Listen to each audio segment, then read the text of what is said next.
The magic നോവൽസിലേക്ക് ഏവർക്കും സ്വാഗതം. Kamala ഗോവിന്ദൻ്റെ Snehadooram part 10. ഒരു ദിവസം നന്ദ കൈനറ്റിക് ഹോണ്ടയിൽ സ്കൂൾ ഗേറ്റിങ്ങിലേക്ക് വരികയായിരുന്നു. പെട്ടെന്ന് അവൾ വണ്ടി നിർത്തി. എതിരെ വരുന്നു മുകുന്ദൻ. അവളെ അയാൾ കണ്ടു കഴിഞ്ഞിരുന്നു. വിട്ടുപോകാൻ നന്ദയ്ക്ക് കഴിഞ്ഞില്ല. ഒഴിഞ്ഞു മാറാനും. കയ്യിലൊരു സഞ്ചിയിൽ പച്ചക്കറി ഇനങ്ങൾ. കറിവേപ്പില സഞ്ചിയിൽ നിന്ന് എത്തി നോക്കുന്നു. താനവിടെ ഉണ്ടായപ്പോഴും ഇത് പതിവാണ്. ടൗണിലേക്ക് ഇറങ്ങിയാൽ ഒരു സഞ്ചി നിറയെ പച്ചക്കറിയുമായി അച്ഛൻ മടങ്ങാറുള്ളൂ. ഇപ്പോഴും അങ്ങനെ തന്നെ. പതിവൊന്നും അവിടെ തെറ്റിയിട്ടില്ല. ഇപ്പോഴാരാകും എല്ലാം ഉണ്ടാക്കുക? ശ്യാമയാണോ? അവൾക്ക് ധാരാളം സമയമുണ്ടല്ലോ. പുളിയിഞ്ചിയും ചെമ്മീൻ ചമ്മന്തിയും അവിയലും ഒക്കെ അവൾ ഉണ്ടാക്കുമോ? ഉണ്ണിയേട്ടൻ്റെ പ്രത്യേക വിഭവങ്ങളാണവ. മുകുന്ദൻ നന്ദയ്ക്ക് മുമ്പിൽ വന്നു നിന്നു. അവളെ ആകെ ഒന്ന് നോക്കി. അവളുടെ ചൈതന്യരഹിതമായ മുഖവും ക്ഷീണിച്ച ശരീരവും ശ്രദ്ധിച്ചിട്ടാവണം ആ മുഖം തെല്ലു മങ്ങിപ്പോയി. സുഖമാണോ അച്ഛന്? നന്ദ ചോദിച്ചു. ആ. അമ്മയ്ക്കോ? സുഖമാണ്.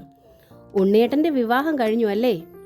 നന്ദ വിമ്മിട്ട ഉള്ളിലടക്കി സ്വാഭാവികത നടുക്കി ചോദിച്ചു. തെല്ലു കുറുകിയ കണ്ണുകളിൽ വിസ്മയത്തോടെ മുകുന്ദൻ നോക്കി. ശ്യാമയുമായിട്ട്? നന്ദ ചോദ്യം ആവർത്തിച്ചു. ഞാൻ അറിഞ്ഞിരുന്നു. ഒരു ഫോൺ കോൾ അല്ലെങ്കിൽ ഒരു കാർഡ്, അങ്ങനെ ഒരു ക്ഷണം, ഒരറിയിപ്പായിട്ടെങ്കിലും ഉണ്ടാകുമെന്ന് ഞാൻ പ്രതീക്ഷിച്ചു. ഉണ്ടായില്ല. അങ്ങനെയൊന്നും നടന്നില്ല. പിന്നെങ്ങനെ അറിയിക്കും? നന്ദയ്ക്ക് ആ വാക്കുകൾ കാതിൽ തേന്മഴയായിരുന്നു. വിസ്മയത്തോടെ അവൾ നോക്കി. അപ്പോൾ ഉണ്ണിയേട്ടൻ്റെ വിവാഹം നടന്നിട്ടില്ല? എന്താ നടക്കാഞ്ഞത്? നന്ദ ചോദിച്ചു. ശ്യാമയ്ക്ക് വിവാഹമോചനം കിട്ടിയില്ല. എന്താ കിട്ടാത്തത്? ഉടനെ കിട്ടുമെന്നാണല്ലോ അറിഞ്ഞത്. കുട്ടികളൊക്കെ ഉള്ളത് കൊണ്ട് ഡൈവോഴ്സ് അത്ര പെട്ടെന്ന് കിട്ടിയെന്ന് വരില്ല, മുകുന്ദൻ പറഞ്ഞു. നന്ദ തെല്ലു വിളറി. ഡൈവോഴ്സ് നടന്നാലുടൻ വിവാഹമുണ്ടാകും അല്ലേ? അറിയില്ല. അതെന്താണെന്ന മട്ടിൽ നന്ദ നോക്കി. നിന്നെ ഓർത്തവൻ ദുഃഖിക്കുന്നു. നന്ദയുടെ കണ്ണുകൾ വിടർന്നു. അതുകൊണ്ട് നീ തിരിച്ചു വരണമെന്ന് പറയാനാണോ പോകുന്നത്? നന്ദ കാതു കൂർപ്പിച്ചു. നീ ഒറ്റയ്ക്ക് കഴിയുന്നതാണ് അവൻ്റെ പ്രശ്നം. നീയൊരു വിവാഹം കഴിച്ചാൽ തീർച്ചയായും അവനും വേറൊരു കല്യാണത്തിന് സമ്മതിക്കും. എന്തോ വലിയ തമാശ കേട്ടതുപോലെ നന്ദ നോക്കി. എനിക്കിനി വിവാഹമോ? എന്തിന്? ഒരു കൂട്ടിന്. ഉണ്ടായിരുന്ന കൂട്ട് വേണ്ടെന്ന് വെച്ചവൾക്ക് ഇനി എന്തിനു കൂട്ട്? നന്ദ ചോദിച്ചു. പക്ഷെ നീ ഇങ്ങനെ തന്നെ തുടർന്നാൽ ശ്യാമയ്ക്ക് വിവാഹമോചനം കിട്ടിക്കഴിഞ്ഞാൽ ഉണ്ണി സമ്മതിക്കുമെന്ന് തോന്നുന്നില്ല, മുകുന്ദൻ ഒരു ഡോസ് കൂട്ടി പറഞ്ഞു. മനഃപൂർവ്വം തന്നെ. കാരണം അയാൾ പറഞ്ഞത് സത്യമാണെന്ന് അയാൾക്ക് തന്നെ അറിയാം. ഒരു തരത്തിലും വിവാഹ പ്രശ്നത്തിലേക്ക് ഉണ്ണി അടുക്കാത്തത് നന്ദ ഒറ്റയ്ക്കാണല്ലോ എന്ന ചിന്ത തന്നെയാണ്. നന്ദ പക്ഷെ മറുപടി പറഞ്ഞില്ല. വണ്ടി സ്കൂളിനുള്ളിലേക്ക് വിട്ടു. അവൾ അങ്ങ് മറയുവോളം മുകുന്ദൻ നോക്കി നിന്നു. പിന്നെ ഒരു നെടുവീർപ്പോടെ നടന്നു തുടങ്ങി. 3:30 സ്കൂളിൽ നിന്ന് ഇറങ്ങുമ്പോൾ നന്ദയുടെ ഹൃത്തടം വല്ലാതെ ആശിച്ചു ശില്പയെ ഒന്ന് കാണാൻ. കുറച്ച് നാളായിട്ട്, അല്ലെങ്കിൽ ഞാൻ ഉണ്ണിയേട്ടനെ വിട്ടുപോയതിനു ശേഷം ശരിക്കും തൻ്റെ ദിവസങ്ങൾ നീങ്ങിയത് ശില്പയെ കൊണ്ടാണ്. താൻ ഒറ്റയ്ക്കാണെന്നുള്ള സങ്കടം തോന്നിയതേയില്ല. തനിക്ക് കുഞ്ഞുങ്ങളില്ലെന്നും തോന്നിയില്ല. എല്ലാം ശില്പയായിരുന്നു. ആരെ ഉപേക്ഷിച്ചാലും അവളെ ഉപേക്ഷിക്കാൻ തനിക്കാവില്ല. ആരെ വേണമെങ്കിലും കാണാതിരിക്കാം. പക്ഷെ ശില്പയെ കാണാതെ വയ്യ. അവളുടെ കിളിക്കൊഞ്ചൽ കേൾക്കണം. ആ കുഞ്ഞി കവളിൽ മുത്തം വെക്കണം. നന്ദ ശില്പയുടെ നഴ്സറിയിലെത്തി. പക്ഷെ അവൾ ഉണ്ടായിരുന്നില്ല. മായ ഡിസ്ചാർജ് ആയിട്ടുണ്ടാവും. എന്നിട്ട് ശില്പയെ ക്ലാസ്സിൽ വിടാൻ തുടങ്ങിയിട്ടില്ലെന്ന് തോന്നുന്നു. അങ്ങോട്ടൊന്ന് ചെന്നാൽ കാണാം. പക്ഷേ മായ, അവൾ എങ്ങനെയാകും തന്നെ സ്വീകരിക്കുക? ആ ആശങ്കയോടെ ആ ഉദ്യമത്തിൽ നിന്ന് പിന്മാറി. നന്ദ ഹോസ്റ്റലിലേക്ക് താമസം മാറ്റിക്കഴിഞ്ഞാണ് അശോകൻ അതറിയുന്നത്. ഒരു ദിവസം അവൻ ഹോസ്റ്റലിൽ ചെന്നു. അമ്മ അങ്ങനെ ഒന്ന് പറഞ്ഞെന്ന് കരുതിച്ച് നന്ദേച്ചി ഉടനെ ഇങ്ങ് ഇറങ്ങിപ്പോവാന്നോ? ശരി, അശോകൻ ശാസിച്ചു. നന്ദേച്ചിയെ തിരികെ കൊണ്ടുപോകാനാണ് ഞാൻ വന്നത്. വേണ്ട കുട്ടാ, ഞാൻ പടിയിറങ്ങിപ്പോയത് മനഃപൂർവ്വമാണ്. ഇനിയെങ്കിലും ലതയ്ക്ക് അവിടെ വരാമല്ലോ, നന്ദ പറഞ്ഞു. ഞാൻ അവിടെ ഉള്ളത് കൊണ്ടല്ലേ അവൾ വരാത്തത്. ഞാൻ കാരണം നീ ഒറ്റയ്ക്കാകണ്ട. ഓ, അവൾക്ക് ഇത്തിരി പിടിവാശിയുണ്ട്. അത് കുറയ്ക്കാൻ വേണ്ടിയിട്ടും കൂടിയാ ഞാൻ വിളിക്കാത്തത് എന്ന് കരുതി നന്ദേച്ചി ഇവിടെ താമസിച്ചാൽ എത്ര നാളേക്കെന്ന് വെച്ചാ? ഒന്നും തീരുമാനിച്ചിട്ടില്ല കുട്ടാ. നന്ദേച്ചി തിരിച്ചു വരണം, അതാണ് എൻ്റെ ആഗ്രഹം, അവൻ പറഞ്ഞു. പോകാനിറങ്ങുമ്പോൾ തെല്ല് പരിങ്ങലോടെ അശോകൻ ചോദിച്ചു. നന്ദേച്ചിയുടെ കയ്യിൽ പണം വല്ലതും ഉണ്ടോ? ട്യൂട്ടോറിയലെ കാര്യം അറിയാലോ. കമ്പ്യൂട്ടർ സെൻ്ററിൽ നിന്നും ഒന്നും കിട്ടാറില്ല. ശമ്പളം കിട്ടിയ പണം ഉണ്ടായിരുന്നു നന്ദയുടെ കയ്യിൽ. അവൾ അത് നൽകി. അശോകൻ തിരിച്ചു പോന്നു. ഹോസ്റ്റലിൻ്റെ ഗേറ്റ് കടന്ന് അശോകൻ്റെ വണ്ടി നിരത്തിലേക്ക് ഇറങ്ങുമ്പോൾ എതിരെ വരുന്നു വേണു വണ്ടി നിർത്തി. അളിയനെന്താ വനിതാ ഹോസ്റ്റലിൽ ഒരു ചുറ്റിക്കളി? വേണു തമാശയായി ചോദിച്ചു. നന്ദേച്ചി ഇപ്പോൾ എവിടെയാണ്? ഇവിടെയോ? അതെ, അന്ന് മായയുടെ പ്രശ്നം ഉണ്ടായപ്പോൾ അമ്മ നന്ദേച്ചിയെ വല്ലാണ്ട് ഉപദ്രവിച്ചു. അന്ന് പോന്നതാണ്. വേണു വിളറിപ്പോയി. മായയെ ശുശ്രൂഷിക്കാനായി അമ്മ അവളോടൊപ്പം വീട്ടിലുണ്ടായിരുന്നു കഴിഞ്ഞ ദിവസം വരെ. എന്നിട്ട് അമ്മ ഇത് പറഞ്ഞില്ലല്ലോ. വേണു നേരെ പോയത് അറക്കലേക്ക് തന്നെയാണ്. അവൻ രേവതി ടീച്ചറിന്റെ മുമ്പിൽ നിന്നു, കുറ്റവാളിയെപ്പോലെ. നന്ദേച്ചി ഹോസ്റ്റലിലാണെന്ന് ഞാൻ ഇന്നാണ് അറിയുന്നത്, അവൻ പറഞ്ഞു. രേവതി ടീച്ചറിന്റെ കണ്ണുകളിൽ ഗൗരവം തെങ്ങി. നന്ദേച്ചി പാവമാണമ്മേ, ഒരു തെറ്റും ചെയ്തിട്ടില്ല. എല്ലാവരും ആ പാവത്തിനെ കുറ്റവാളിയാക്കി. കുറ്റക്കാരൻ ഞാൻ മാത്രമാണ്, വേണു തുടർന്നു. എന്റെ ആഗ്രഹം ഞാൻ തുറന്നു പറഞ്ഞു. വഴങ്ങാതെ വന്നപ്പോൾ ഞാൻ ബലം പ്രയോഗിച്ചു, അത്രയേ ഉള്ളൂ. ഭാര്യയുടെ അമ്മയോട് പറയേണ്ടുന്ന കാര്യം. രേവതി ടീച്ചർ തുറിച്ചു നോക്കി. സത്യം പറഞ്ഞില്ലെങ്കിൽ അമ്മ ഇനിയും നന്ദേച്ചിയെ തെറ്റിദ്ധരിക്കും. അതെ അമ്മേ, മായ കണ്ടതും പറഞ്ഞതും ഒന്നുമല്ല സത്യം. അന്ന് നന്ദേച്ചി മോളുടെ ഉടുപ്പെടുക്കാൻ വരുന്ന തക്കം നോക്കി ഞാൻ ആ മുറിയിൽ കയറി നേരത്തെ ഒളിച്ചിരുന്നതാണ്. പക്ഷെ ആ കൃത്യസമയത്ത് തന്നെ മായ എത്തി. അതാണ് പ്രശ്നമായത്. രേവതി ടീച്ചറിന് എന്തെന്നില്ലാത്തൊരാശ്വാസമായിരുന്നു ഉള്ളിൽ. നന്ദയെക്കുറിച്ച് താൻ ധരിച്ചതൊക്കെ തെറ്റാണല്ലോ എന്ന അറിവ് അവരുടെ ചുട്ടുപൊള്ളിയിരുന്ന ആത്മാവിൽ തെളിനീരായി നിറയുകയായിരുന്നു. എങ്കിലും അവർ പറഞ്ഞു, അവൾ അവിടെ നിൽക്കട്ടെ, അതാണ് വേണു നല്ലത്. ആർക്ക്? എല്ലാവർക്കും. എത്ര നാളാണമ്മേ അങ്ങനെ ഹോസ്റ്റലിൽ കഴിയുക? വേണു രേവതി ടീച്ചറിനെ നോക്കി തെല്ല് പരിങ്ങലോടെ പറഞ്ഞു. പറയാൻ പാടില്ലാത്തതാണെന്നറിയാം, എങ്കിലും എനിക്കിത് പറയാണ്ട് വയ്യ. ഞാൻ അത്രയ്ക്ക് സ്നേഹിച്ചു പോയിട്ടാമ്മേ. വർഷങ്ങളായിട്ടുള്ള മോഹമാണ്. രേവതി ടീച്ചർ മരുമകന് ശ്രദ്ധയോടെ നോക്കി, തെല്ലു ഭീതിയോടെയും. ഒരു കൂട്ട്, അതൊരു സ്ത്രീക്ക് ആവശ്യമാണ്. നന്ദേച്ചി ആ കൂട്ടുവിട്ട് പോന്നതാണ് ശരി. എന്നാലും ഇങ്ങനെ അങ്ങ് കഴിഞ്ഞാൽ മതിയോ? അമ്മ എത്ര കാലം ഉണ്ടാകും നന്ദേച്ചിക്ക് ആശ്രയവും കൂട്ടുമായിട്ട്? കുട്ടികൾ ഉണ്ടായില്ലേലും നന്ദേച്ചിക്ക് ഒരു ആണിൻ്റെ കൂട്ട് വേണ്ടേ? നന്ദേച്ചി ചെറുപ്പമല്ലേ? നീ പറയൂ വേണു. മായയ്ക്കോ മോക്കോ ഒരു കുറവും വരുത്താതെ ഞാൻ നന്ദേച്ചി നോക്കിക്കോളാം. അമ്മ സമ്മതിക്കണം, വേണു പറഞ്ഞു. രേവതി ടീച്ചർ സ്തബ്ധയായി പോയി. ഒരു മകളെ കൈപിടിച്ചു കൊടുത്ത അമ്മയോട് ഇനി ഒരു മകളെ കൂടി ചോദിക്കുന്ന മരുമകൻ, ഒരു ഉളുപ്പുമില്ലാതെ. മായ വിഷം കഴിച്ചത് എന്തിനാണെന്ന് നിനക്ക് ഓർമ്മയുണ്ടോ വേണു? ഒരു കുഞ്ഞിനെയും നഷ്ടമായി. ആ, ഇനി അവളത് ചെയ്തില്ലെന്ന് നിനക്ക് തോന്നുന്നുണ്ടോ? അവൾക്ക് മാത്രമല്ല, ഇത്തിരി വിഷം കഴിക്കാൻ എനിക്കും അറിയാം. എല്ലാരും കൂടി അത് എന്നെ കൊണ്ട് ചെയ്യിക്കരുത് വേണു. രേവതി ടീച്ചർ നടുങ്ങിപ്പോയി. അമ്മ നന്ദേച്ചിയെ തിരികെ വിളിക്കണം. ഞാൻ ചെയ്ത തെറ്റിന് ആ പാവം എന്തിന് ശിക്ഷ അനുഭവിക്കണം? നന്ദ തിരികെ വന്നാൽ ലത തിരിച്ചു വരില്ല. എൻ്റെ മകന്റെ സങ്കടം ഞാനല്ലേ കാണുന്നത്? അവന്റെ ജീവിതം തകരുകയല്ലേ? രേവതി ടീച്ചർ ചോദിച്ചു. എനിക്ക് നന്ദയെ തള്ളിക്കളയാനാണ് എളുപ്പം. അമ്മയ്ക്ക് തെറ്റിപ്പോയി. മകന്റെ ജീവിതം തകരുന്നു എന്ന് അവൻ സങ്കടപ്പെടുന്നുവെന്ന് ആര് പറഞ്ഞു? നന്ദേച്ചി ഇവിടെ ഉള്ളത് കൊണ്ടല്ല ലത വരാത്തത്. നന്ദേച്ചി ഊറ്റി പിഴിയാനാണ് അവരുടെ കൂട്ടായ ശ്രമം. നന്ദേച്ചി പോയാൽ മാസാമാസമുള്ള ശമ്പളം കൈനീട്ടി വാങ്ങാനൊക്കില്ല. അതാണ് അളിയൻ നന്ദേച്ചിയെ തടഞ്ഞത്, ഇവിടെ നിർത്താൻ ഉത്സാഹിച്ചത്, വേണു തുടർന്ന് പറഞ്ഞു. രേവതി ടീച്ചർ അവിശ്വസനീയതയോടെ വേണുവിനെ നോക്കി, അതിലേറെ ഈർഷ്യത്തോടെയും. അമ്മയ്ക്ക് വിശ്വാസമായില്ല അല്ലേ? ലതയും ടുട്ടുവിനെയും കുട്ടൻ കാണാറില്ലെന്ന് അമ്മയ്ക്ക് തോന്നുന്നുണ്ടോ? ആർക്കെങ്കിലും വേണ്ടി സ്വന്തം ഇഷ്ടങ്ങളും ജീവിതവും വേണ്ടെന്ന് വെക്കുന്ന ഒരാളാണോ അമ്മയുടെ മകൻ? രേവതി ടീച്ചർ അന്താളിപ്പോടെ മരുമകന്റെ മുമ്പിൽ നിന്നു. നന്ദേച്ചി കൂടെ ഇവിടെ ഉണ്ടായിരുന്നപ്പോഴും നന്ദേച്ചി പോയി അമ്മ ഒറ്റയ്ക്കാണെന്നറിഞ്ഞിട്ടും അളിയൻ മിക്ക രാത്രിയിൽ ഇവിടെ വരാറില്ല. എന്താ കാര്യം? കമ്പ്യൂട്ടർ സെന്ററിൽ പണിയുണ്ടത്രേ. കമ്പ്യൂട്ടർ സെന്ററിലല്ല, ലതയുടെ വീട്ടിലാണ് അളിയൻ രാത്രിയിൽ. വിശ്വാസമില്ലെങ്കിൽ അമ്മ അന്വേഷിക്കേ. നന്ദേച്ചി ഹോസ്റ്റലിലേക്ക് താമസം മാറിയിട്ടും അളിയൻ അവിടെ ചെന്ന് ഈ മാസത്തെ ശമ്പളവും വാങ്ങിച്ചിട്ടുണ്ട്. സത്യാണോന്നറിയാൻ അമ്മയൊന്ന് ചെന്ന് വിളിച്ചു നോക്ക്. രേവതി ടീച്ചർ ഇരുട്ട് തടി കൊണ്ടതുപോലെ നിന്നുപോയി. മകൻ അല്പമെങ്കിലും ബോധവാനാണെന്നും കൂടപ്പിറപ്പുകളോട് അല്പമെങ്കിലും സ്നേഹവും പരിഗണനയും ഉണ്ടെന്ന് ധരിച്ചുപോയി. പക്ഷേ ഊറ്റിപ്പിഴയാനാണ് ഈ സ്നേഹപ്രകടനമെന്ന് രേവതി ടീച്ചർ തില്ലും പ്രതീക്ഷിച്ചില്ല. ലതയും കൂടി ഒത്തോണ്ടാണ് കളി. അടുത്ത ശനിയാഴ്ച രേവതി ടീച്ചർ ഉറച്ച തീരുമാനത്തോടെയാണ് സെൻറ് മേരീസ് ഹോസ്റ്റലിലെത്തിയത്. കഴുകിയ സാരി ടെറസിൽ വിരിക്കുകയായിരുന്നു നന്ദ. അമ്മ വന്നതറിഞ്ഞ് വിസിറ്റിംഗ് റൂമിലേക്ക് നന്ദ ഓടി വന്നു. കണ്ടപാടെ കണ്ണ് നിറഞ്ഞു പോയി നന്ദയ്ക്ക്, രേവതി ടീച്ചറിനും. നന്ദേ, നിന്നെ കൊണ്ടുപോകാനാണ് ഞാൻ വന്നത്, രേവതി ടീച്ചർ പറഞ്ഞു. കൊണ്ടുപോകാനോ? നന്ദയ്ക്ക് അത് വിശ്വാസമായില്ല. അതെ, ഇങ്ങനെ ഒരു സ്ഥലത്ത് കാത്തിരുന്ന് നിന്നെ കാണാൻ എനിക്ക് പറ്റില്ല. നന്ദ മൗനം. വേണു എല്ലാം പറഞ്ഞു. ഞാൻ നിന്നെ വല്ലാണ്ട് തെറ്റിദ്ധരിച്ചു, മോളെ വല്ലാണ്ട് ഉപദ്രവിച്ചു. എന്നെക്കുറിച്ചറിയാൻ അമ്മയ്ക്ക് മറ്റൊരാളുടെ സഹായം വേണ്ടി വന്നു, നന്ദ പറഞ്ഞു. ഞാൻ തിരികെ വീട്ടിൽ വന്നാൽ ഇനിയും ഉണ്ടാകും പ്രശ്നങ്ങൾ. ഞാൻ വന്നത് നിന്നെ പ്രശ്നങ്ങളിലേക്ക് കൂട്ടിക്കൊണ്ടുപോകാനല്ല. അറക്കൽ തന്നെ ഇനി നിന്നെ നിർത്താനുമാവില്ല. രേവതി ടീച്ചറിന്റെ മുഖം തെല്ല് ദൃഢപ്പെട്ടിരുന്നു, ശബ്ദവും. നിനക്കൊരു വിവാഹാലോചനയുമായിട്ടാണ്? നന്ദ ഞെട്ടിപ്പോയി. നീ വിവാഹിതയാവണം, എത്രയും വേഗം. മായയുടെയും കുട്ടൻ്റെ ജീവിതം നിന്റെ വാക്കിനെ ആശ്രയിച്ചാണിപ്പോൾ നിൽക്കുന്നത്. അമ്മേ, അമ്മ എന്താണ് ഈ പറയുന്നത്? എനിക്ക് എങ്ങനെ ഇനിയൊരു വിവാഹം? നന്ദ വിക്കി. നടക്കണം, ഒരു പുനർവിവാഹം ഉടനെ നടക്കണം. ആലോചന വന്നിട്ടുണ്ട്, തരക്കേടില്ലാത്ത ഒന്ന്. നന്ദ അമ്മയെ തുറിച്ചു നോക്കി. നീ പ്രസവിക്കില്ല എന്നത് അവിടെ പ്രശ്നമല്ല. അയാൾക്ക് കുട്ടികളുണ്ട്, 3 കുട്ടികൾ. മൂത്ത കുട്ടിക്ക് 10 വയസ്സ്. ഭാര്യ മരിച്ചിട്ട് 2 വർഷമായി. കുട്ടികൾക്ക് ആഹാരം ഉണ്ടാക്കി കൊടുക്കാനും അയാളുടെ കാര്യങ്ങൾ നോക്കാനും ഒരു സ്ത്രീ വേണം. ഞാൻ അവിടെ പോയി കണ്ടു. കൊള്ളാവുന്ന ആൾക്കാർ, നല്ല വീട്. നിന്റെ ഫോട്ടോ കണ്ട് അവർക്ക് ഇഷ്ടമായി. നടത്താമെന്ന് ഞാൻ വാക്കുകൊടുത്തു. അമ്മേ, നന്ദ ഭീതിയോടെ വിളിച്ചു. ഇന്ന് വരെ നിന്റെ ഇഷ്ടങ്ങൾക്ക് ഞാൻ വിട്ടു. എല്ലാ കാര്യങ്ങളും ഇനി പറ്റില്ല. ഇനി നീ ഒറ്റയ്ക്കാകാനും പറ്റില്ല. ഞാൻ തീരുമാനിച്ചു കഴിഞ്ഞു. ഇത് നടക്കണം, നടന്നേ തീരൂ. തറപ്പിച്ച് പറഞ്ഞ് രേവതി ടീച്ചർ എഴുന്നേറ്റു. നന്ദ തളർന്ന് സെറ്റിയിലേക്ക് വീണു. നന്ദയുടെ സങ്കടം അത്രയും ഉൾക്കൊണ്ട് രേവതി ടീച്ചർ സെറ്റിയിൽ മകൾക്കരിയിലിരുന്നു. അവളുടെ മുടിയിഴകളിൽ തലോടി. മോളെ, വിയർപ്പിൽ കുളിക്കുകയായിരുന്നു നന്ദ. അമ്മയ്ക്കിത് എങ്ങനെ പറയാൻ തോന്നിയമ്മേ എന്നോട്? നന്ദ തേങ്ങിക്കരഞ്ഞു.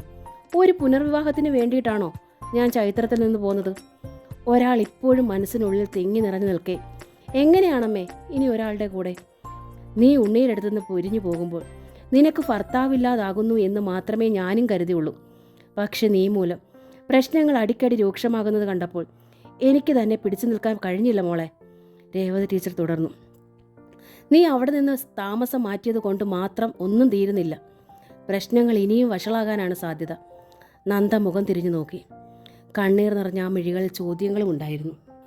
ഇനി നീയുമായുള്ള എന്തെങ്കിലും പ്രശ്നമുണ്ടായെന്നറിഞ്ഞാൽ വീണ്ടും വിഷം കഴിക്കുമെന്ന് മായ. നിന്നെ കൂടെ കിട്ടിയില്ലെങ്കിൽ വിഷം കഴിക്കുമെന്ന് വീണു. ഉടമസ്ഥനില്ലാത്ത സ്ഥലം കയ്യേറാൻ പലർക്കും വ്യഗ്രതയുണ്ടാവും നന്ദേ. രേവതി ടീച്ചർ കൂട്ടിച്ചേർത്തു. പല തരത്തിലാണെന്ന് മാത്രം. നന്ദ മുഖം പൊത്തി. മറ്റൊരു തരത്തിലാണെങ്കിലും വേണുവിനേക്കാൾ നിന്നെ ശല്യം ചെയ്യുന്നുണ്ട് കുട്ടൻ, അല്ലേ? നന്ദ മുഖത്തു നിന്നും കൈകൾ മാറ്റി അമ്മയെ നോക്കി. ജീവിക്കാൻ നീ മറക്കുന്നു. എങ്കിൽ ജീവിക്കുന്നവർക്ക് ഇരിക്കട്ടെ പണം എന്നാണ് അവൻ്റെ തിയറി. രേവതി ടീച്ചർ തുടർന്നു. എല്ലാം എനിക്കറിയാം അമ്മേ. അറിഞ്ഞുകൊണ്ട് കൊടുക്കുന്നതാ. അവൻ്റെ പരാതി തീരട്ടെ എന്ന് കരുതി. അവൻ്റെ പരാതി എന്നെങ്കിലും തീരുമെന്ന് നീ കരുതുന്നുണ്ടോ? നന്ദ നിശബ്ദയായി. നീ അവിടെ നിൽക്കുന്നത് കൊണ്ട് ലത പിണങ്ങിപ്പോയതാണെന്നും കുട്ടൻ അതുകൊണ്ട് വല്ലാണ്ട് വിഷമത്തിലാണെന്നും നീ കരുതുന്നുണ്ടോ? ഇല്ല. പിന്നെ അവൻ ഭാര്യയും കുഞ്ഞിനെയും കാണാൻ പോകുന്നുണ്ട്. നന്ദ മന്ദഹസിച്ചു. അത് നീ എങ്ങനെ അറിഞ്ഞു? നന്ദ വിഡ്ഢിയാണെന്ന് അവൻ കരുതിക്കോട്ടെ, അവൾ പറഞ്ഞു. അമ്മ കരുതണ്ട. രേവതി ടീച്ചർ ആർദ്രയായി മകളെ നോക്കി. ലതയെ പെട്ടെന്ന് അടിക്കുകയും ഇറക്കി വിടുകയും ചെയ്തപ്പോൾ എൻ്റെ ഉള്ളിൽ നേരിയൊരു സംശയമുണ്ടായി. അവളുടെ ഇഷ്ടത്തിനൊത്തു മാത്രം ചലിക്കുന്ന അവൻ എന്തു പറ്റി ഇത്ര പെട്ടെന്ന് മാറ്റം വരാനെന്നും? എൻ്റെ ആങ്ങളെ ജനിച്ച് വീണപ്പോൾ മുതൽ ഞാൻ കാണുന്നതല്ലേ. അവൻ്റെ ഓരോ ചലനങ്ങളുടെയും അർത്ഥം നമുക്ക് മനസ്സിലാകാതിരിക്കുമോ? കുറച്ച് ദിവസങ്ങൾ കൊണ്ട് ഞാൻ മനസ്സിലാക്കി സത്യങ്ങൾ. അവൻ അവളെ കാണാൻ പോകുന്നുണ്ട്. ലത പകൽ മോനെയും കൊണ്ട് പലപ്പോഴും കമ്പ്യൂട്ടർ സെൻ്ററിലും വരാറുണ്ട്. ഇരുവരും ഒത്തു കളിക്കുന്നതിന് 2 കാരണങ്ങളുണ്ട്. രേവതി ടീച്ചർ മകളെ തെല്ലമ്പരപ്പിൽ നോക്കി. ഒന്ന്, എൻ്റെ ശല്യം അവൾക്കുണ്ടാവില്ല ഒരു തരത്തിലും. മച്ചയായ ഞാൻ മൂലം അവളുടെ കുഞ്ഞിനെ കണ്ണ് തട്ടുകയുമില്ല. 2, സഹതാപം കാട്ടി എൻ്റെ ശമ്പളം അത്രയും വാങ്ങിച്ചെടുക്കുക. നന്ദ വേദന ഉള്ളിലടക്കി മന്ദഹസിച്ചു. എനിക്ക് വേണ്ടി അവ ഭാര്യയെ പിരിഞ്ഞു നിൽക്കുകയല്ലേ? ഈ പിത്തലാട്ടമൊന്നും ഇനി ഞാൻ സമ്മതിക്കാൻ പോകുന്നില്ല. ഞാൻ അവനോട് പറഞ്ഞോളാം. രേവതി ടീച്ചർ ഗൗരവപ്പെട്ടു. വേണ്ടമ്മേ. പിന്നെ അവനെ വേദനിപ്പിക്കണ്ട. അവൻ്റെ സന്തോഷവും ഞാനായിട്ട് കെടുത്തണോ? നന്ദേ, എനിക്കിനി എത്ര കാലം ഉണ്ടെന്ന് പറയാനാകുമോ? ഞാൻ ഉണ്ടായിട്ട് പോലും നിനക്ക് വന്ന ഗതി കണ്ടോ? അപ്പോൾ പിന്നെ ഞാൻ കൂടെ ഇല്ലാതായാലോ? അങ്ങനെ ഒന്നിനെക്കുറിച്ച് ചിന്തിക്കാൻ പോലും അശക്തിയാണ് നന്ദ. നന്ദ വേദനയോടെ അമ്മയെ നോക്കിയിരുന്നു. അതാണ് ഞാൻ പറഞ്ഞത്, ഒരു വിവാഹത്തെപ്പറ്റി. അയാൾ തന്നെ. അയാൾക്ക് കുട്ടികളുണ്ട്. ഞാൻ പ്രസവിച്ചില്ലെങ്കിൽ സാരമില്ല. കുട്ടികൾക്ക് ആഹാരം ഉണ്ടാക്കി കൊടുക്കണം. അയാളുടെ കാര്യങ്ങൾ നോക്കണം. അതിനുവേണ്ടി ഞാൻ വിവാഹം കഴിക്കണം, അല്ലേ? ഇതിലെവിടെയാണമ്മേ സ്നേഹമുള്ളത്? രേവതി ടീച്ചർ അന്താളിച്ചു. നീ ഇങ്ങനെ ചോദിച്ചാൽ എങ്ങനെയാണ്? സ്നേഹമുണ്ടാകും. 2-3 കുഞ്ഞുങ്ങളില്ലേ? അവരെ നിനക്ക് സ്നേഹിക്കാനാകും. അവർ നിന്നെയും സ്നേഹിക്കും. നന്ദ മൗനം പാലിച്ചു. നീ ഈ ഹോസ്റ്റലിലെ ജീവിതം മതിയാക്കിയേ തീരൂ. എന്തായാലും ആദ്യം നീ പോയി ബ്രീഫ് കേസ് എടുത്തോണ്ട് വാ. എനിക്ക് വയ്യ ഇനിയും നിന്നെ കാണാൻ ഇവിടെ വരാൻ. അമ്മ പൊയ്ക്കോളൂ, നന്ദ പറഞ്ഞു. എനിക്കൊന്ന് ആലോചിക്കാനുണ്ട്. രേവതി ടീച്ചർ ഒരു നിമിഷം മൗനമായി നിന്നു. ശരി, നീ ആലോചിക്ക്. അതും നല്ലതാണ്. എന്നിട്ട് മതി. പക്ഷെ ഒരു തീരുമാനത്തിലെത്തണം. ഒരാഴ്ച സമയം തരാം. അപ്പോൾ ഞാൻ വരും. എൻ്റെ കൂടെ പോരണം. അതിന് മാറ്റമുണ്ടാവരുത്. സ്റ്റുഡൻസിനോട് ഓർഡർ ഇടുന്ന ഹെഡ് മിസ്ട്രസിനെ പോലെ രേവതി ടീച്ചർ പറഞ്ഞു. നന്ദ തലയാട്ടി. രേവതി ടീച്ചർ പറഞ്ഞ കാര്യങ്ങൾ അത്രയും നന്ദ രാധികയോട് പറഞ്ഞു. സശ്രദ്ധ എല്ലാം ശ്രദ്ധിച്ച രാധിക ചോദിച്ചു, നീ എന്ത് തീരുമാനിച്ചു? അമ്മ പറഞ്ഞതിലും കാര്യമുണ്ട്, നന്ദ പറഞ്ഞു. എന്തു കാര്യം? എന്നെ കാണാൻ കാത്തുകെട്ടി അമ്മ ഹോസ്റ്റൽ മുറിയിൽ വന്ന് ഒതുങ്ങിയിരിക്കുക. അത് ശരിയല്ല.